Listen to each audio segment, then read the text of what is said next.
Resta in carcere Giuseppe Volpe, il 19enne licatese accusato di aver ucciso lo zio Giacinto Marzullo, 52 anni, venerdì scorso a Licata.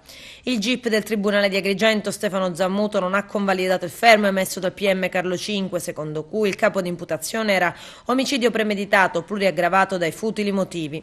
Tuttavia il giudice Zammuto ha firmato un'ordinanza cautelare in carcere, confermando la tesi della premeditazione ed escluso la sussistenza dei futili motivi.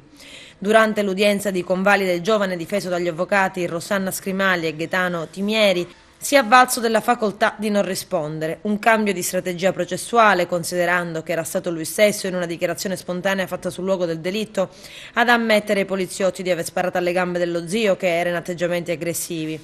E poi aveva anche fatto ritrovare l'arma, una pistola calibro 9x21 gettata dopo l'omicidio in un canale di scolo per le acque reflue, una trentina di metri dalla campagna del delitto.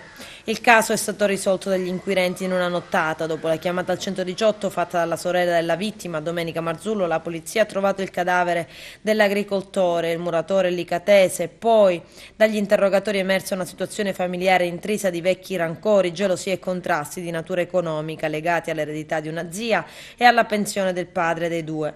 Poi la perquisizione, in cui vengono trovate 56 piante di marijuana a casa di Giuseppe Volpe, ma soprattutto attinente al caso, la macabra scritta distinti saluti formata da lettere ritagliate dai giornali e sopra una croce formata da nastro adesivo e due proiettili attaccati dello stesso tipo di quelli usati per l'omicidio.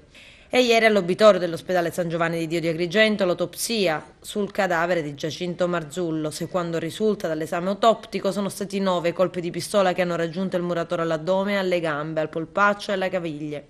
Di questi uno sarebbe stato quello mortale vicino al cuore, 9 colpi su 12 sparati, di cui la gran parte esplosi a distanza ravvicinata.